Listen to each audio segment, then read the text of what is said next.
This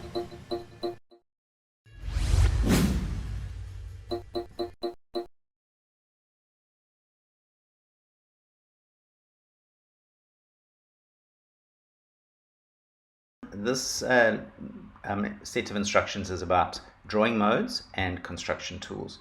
So when you draw normally, so I'm just going to take the ellipse tool here, and I'm going to draw an ellipse overlapping this map of Africa, and I'll fill it with a color.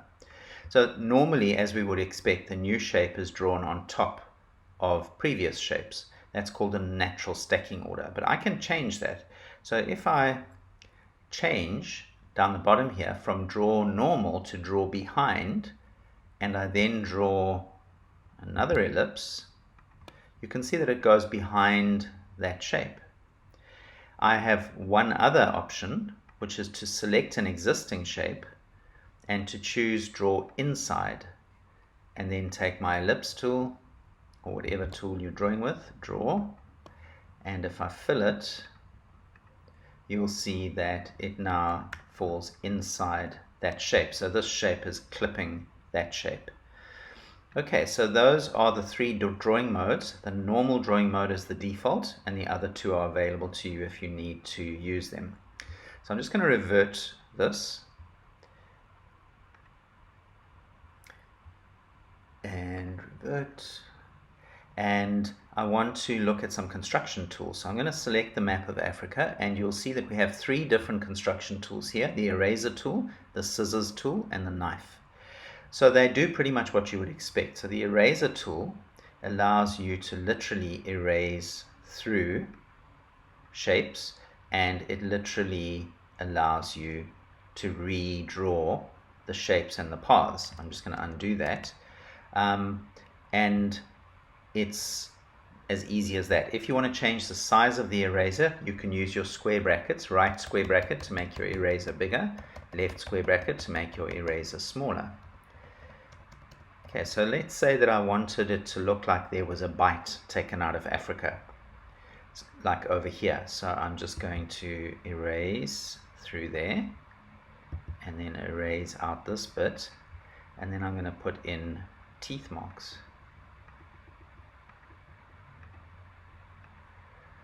Okay, so that's the eraser tool. The scissors tool is a little bit simpler, so I'm just going to zoom into the Madagascar map.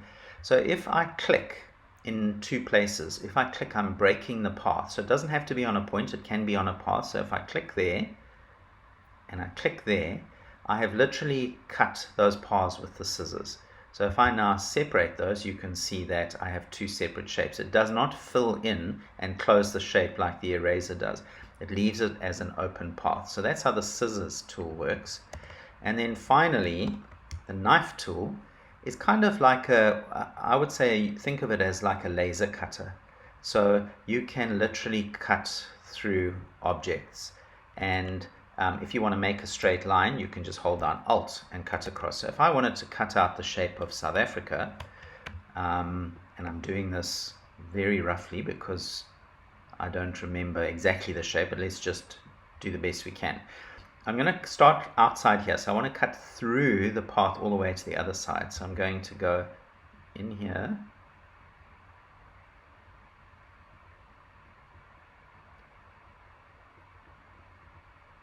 and then out the other side. Okay, so now if I take my selection tool, and it's not grouped, sometimes it groups it. Okay, I'm going to click away, and then I can take this piece and I can separate it out. So it's almost like a jigsaw or a laser cutter. Okay, so what I want you to do for practice is to revert this file, and I want you to use the knife tool to turn the map of Africa into a jigsaw. So you're going to cut through,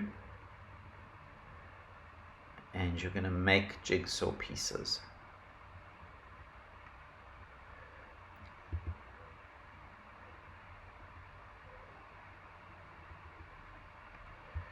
Okay, and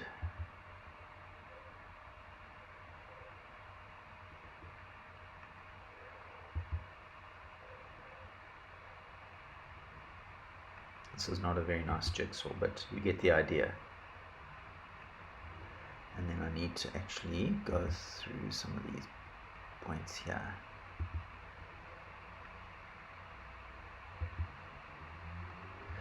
Okay, so once I've done that all, I'm going to take each piece and just move it a little bit out. So I'm actually creating kind of an interesting graphic with the map of Africa. Okay, that one didn't separate nicely. So you see how important it is to actually go all the way through the path to separate the pieces.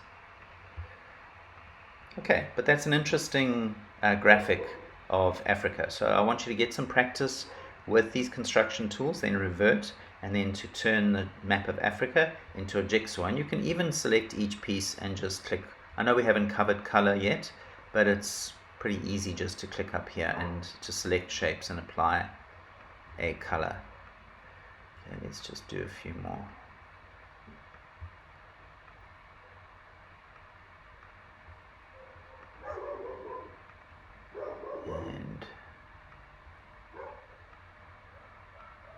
I hope you've enjoyed this video. Please subscribe to my YouTube channel and see you next time.